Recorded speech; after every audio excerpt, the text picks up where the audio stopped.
Merhaba, yemek okulumuza hoş geldiniz. Size sabah kahvaltıları veya akşam yemekleri için yapabileceğiniz çok basit yufkadan gözleme hakkında bildiğim neredeyse her şeyi anlatmak istiyorum. 4 tane gözleme seçtim. İlki böyle dil peynirli, domatesli, naneli. İkincisi gözlemede olmazsa olmazlardan çok lezzetli kıymalı. Üçüncüsü ise tereyağında çevrilmiş lezzetli domates sosuyla patatesli gözleme. Son olarak da birazcık uçalım yahu dedik. Birazcık helva, biraz tahinle müthiş lezzetli katmerimtırak gözlemem var. Evet, bu 4 tarifi yapacağımız için çok fazla konuşmuyorum. Hemen başlıyorum. İlk olarak gözleme ile ilgili birinci kural. Lezzetli bir gözlemeyi eğer yufkadan yapacaksak yufkanın iyi bir yufka olması lazım. İki tip yufka satılıyor. Bir tanesi makinede vurulup böyle yapılıp yuvarlaklar sahte bir şekilde çıkan. Bunlar genelde marketlerde satılıyor. Onları değil, biz böyle güzel el açması yufka kullanacağız. Ve yufkayı gerçekten yufkacılardan alın. Müthiş bir zanaat. O zanaatın devam etmesi lazım. Şu an hala şanslıyız. Aşağı yukarı her mahallede bir yufkacı var. O yufkacıları desteklememiz gerekiyor. Bir tane yufkayı şöyle açıyorum. Önce küçükten başlayacağım, bu kahvaltı için olan. Bunu tam böyle ortasından olabildiğince düzgün bir şekilde şöyle kesiyorum. Bir. İkincisi ise tam şöyle yine ortasından kesiyorum. Ve böyle çeyrek daire 4 tane parçam oluyor. Bunları böyle şimdilik üst üste koyacağım. Yine bu yufkanın kenarından şu köşeyi kesiyorum. Bir de öbür köşesini kesiyorum. Ki böyle hafif yamuk ama neredeyse bir kare oluyor. Şimdi bu bir tanesini alıyorum. Bir tanesini bu kenar parçaları kesmiştik ya. Böyle bir ters bir düz gibi kalınlaştırmak gerekiyor. Şöyle ekliyorum. Ekledikten sonra peynir. Beyaz peynir olabilir. Şimdi güzel dil peynirim var. Dil peyniri olabilir. Dil peynirini niye seviyorum? Isırınca böyle güzelce uzuyor. Dil peynirlerini böyle diziyorum. Kaşar da olabilir. Kaşar bu kadar güzel uzamıyor. Öyle bir farkı var.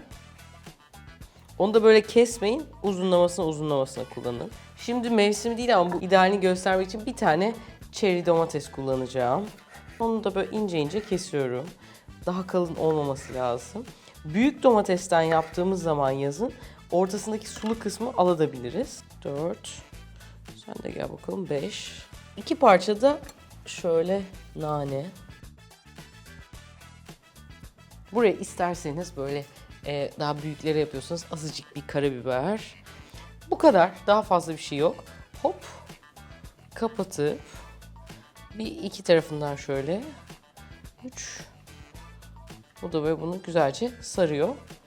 Gözlememizin biri hazır. Eğer alt katmanına o ikinci katı koymasaydık tek bir katman olacaktı. Ve domatesin nemi vesaire yufkayı patlatır. Bir de ikincisi de böyle çok sıkı olmaması lazım. Şöyle hafif boşluklu. Onlar da hatta kırışıklık bile iyi. O kırışıklar daha da çıtır çıtır yapacak. Şimdi ilk bunu koyuyorum. Çelik bir tane tavam var. Bir parça tavayı yağlıyorum. Sadece böyle tabanını güzelce yağlasanız yeter. Koyacağım. Bu böyle tatlı pişecek. O arada ikincisini yapacağım. İkincisinde haşlanmış bir patatesim var. Patates içinde genelde böyle dümdüz sası bırakıyorlar. Bunu nasıl hayata döndüreceğiz? Şöyle bir tatlı kaşığı kadar salçayı ekliyorum. Patatese tereyağı çok yakışıyor. İsterseniz zeytinyağı da kullanabilirsiniz. Bir parça da tereyağı ekleyip şöyle karıştırıyorum. Azıcık karabiber ve birazcık da acı koyuyorum. Şimdi burada tavanın her tarafından nasibini alsın diye şöyle bir de tavayı yakmasın diye arada çeviriyorum. Hop. Bir tarafı oldu bile. Bu salçanın iyice patatese işleyebilmesi için de arada böyle taneler kalsın. Evet. Şöyle son böyle pişirdiğimizde üstüne azıcık daha tereyağı sürebiliriz. Evet, ilk gözlememiz tamamdır. Bunu hop çıkarıyorum. Bu arada patatesim de güzelce oldu. Tam lezzetini buldu. Tereyağı buradaki en önemli faktör. Birazcık daha suyunu uçurmak için pişiriyorum. Sonra kapatacağım. İyice soğusun. Öyle gözlemeye koyacağım. Yine aynı bu katı koyuyoruz. İçi alıyorum. Böyle bol bol. İsterseniz ara katmanlarına yani buraları da yağ sürülebilir. Ama ben hani çok da fazla kalorili olmasın, gerek yok. O hamur hamur tadı da güzel oluyor. Böyle bunu da katlıyorum. Bu da hazır. Tekrar tavaya geçince bıçağımızla yağ alıp şöyle sürüyorum. Burada lütfen şey kullanmayın. Teflon tava kullanmayın. Çünkü teflon tava aslında bir taraftan çok fazla ısındığı zaman teflon tavanın içindeki zehirli gazlar çıkabildiği için sağlığımıza epeyce zararlı oluyor. O yüzden bunu mümkünse çelik tavada, olamıyorsa da seramik tavada yapın ya da emaye'de. Bunlar burada bir taraftan pişiyorlar. Üçüncüye geçiyorum. Şimdi tek bir büyük yapacağız. Bunu hatta bizim üniversitedeyken bir tane havalı kantin vardı. Suzi's isminde. Oraya biz pek gidemezdik.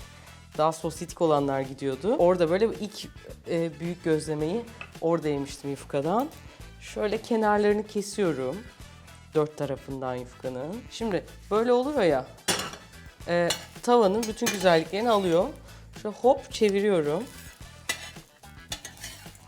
Hop çeviriyorum. Bir kat burayı pişiriyorum.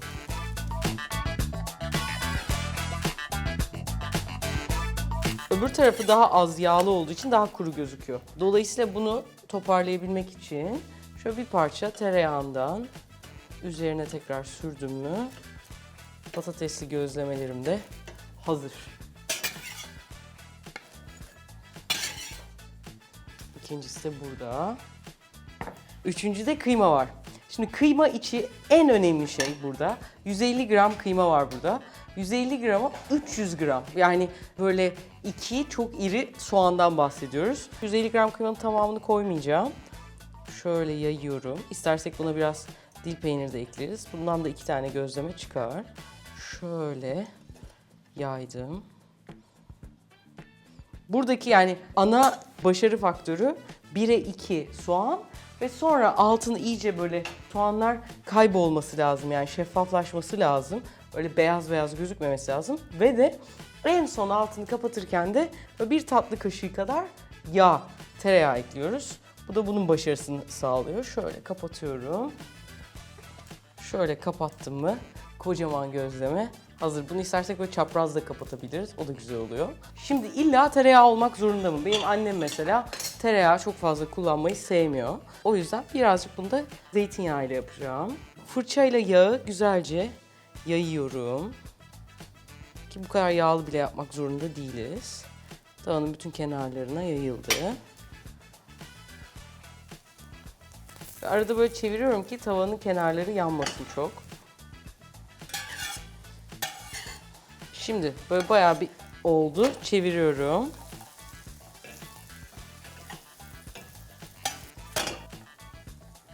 Benim annem ne yapar? Bu böyle fazla yağlı olmasın, kızı sonra kilo alıyor diye üzerindeki böyle çevirir, hop, ve üzerindeki fazla yağları da böylece alır, hop. Gözleme, büyük gözleme tavada. Birazdan da şimdi tavamızı temizleyip tatlıya geçeceğiz. Altyapımı hazırladım. Kenarlarını kestim. Ortaya koydum. Tavama yağ koydum. Şimdi başlayabilirim. 2 kaşık tahin kullanacağım. Hatta 3 kaşık koyuyorum.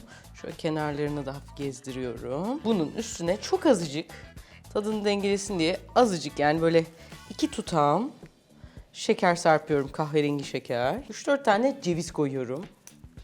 Bu küçük bir bombaya doğru gidiyor.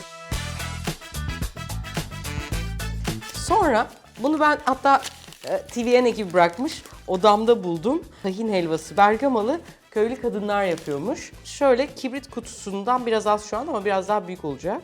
Bunu da böyle içine serpiyorum.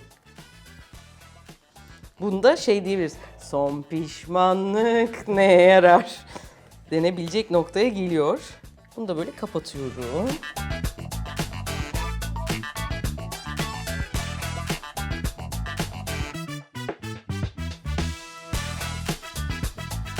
Şimdi burada olduğunu nasıl anlıyoruz? Böyle bastırıyoruz ya üstüne. Üstüne bastırdığımızda böyle tırtık tırtık, o tırtıklar yumuşadığı zaman iyice güzelce erimiş, tam kıvamına gelmiş olacak. Fakat yalnız bunun içi çok çok sıcak oluyor. Yani böyle orada biraz kendinize böyle 1-2 dakika hakim olmanız gerekiyor. Aklınızda olsun. Hop. Hoppa. Çok güzel oldu gözlememiz. Bu tarafa gelebilirsin.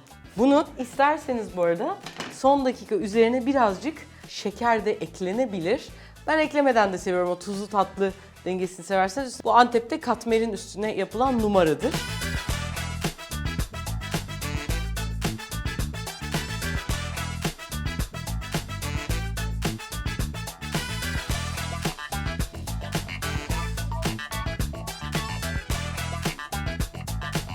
Durumlar böyle ama bunu şimdi yerseniz ağzınız kalaylanır. O yüzden birazdan yemek gerekiyor. Umarım videomuzu beğenmişsinizdir. Şimdi birazdan yiyecekler. Sizin de bunu sevdiklerinizle, ailelerinizle yapıp paylaşmanız dileğiyle. Eğer gözleme ile ilgili sorularınız varsa yufkadan gözlemeyle aşağıya lütfen yazın. Onların hepsine ben teker teker bakıp cevaplamaya çalışıyorum elimden geldiğince. Videomuzu paylaşmayı unutmayın ki daha bu videolardan bol bol yapabilelim. Bu ancak sizin sayenizde olacak. Görüşmek üzere. Abone de olun diyor Nihat Bey. Tabii. İşte ancak öyle zaten.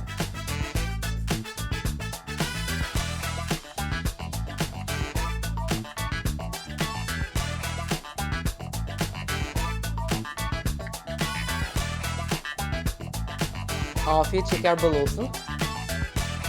Hop.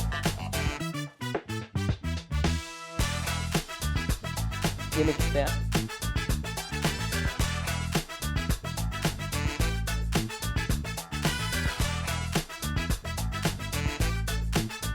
Gel.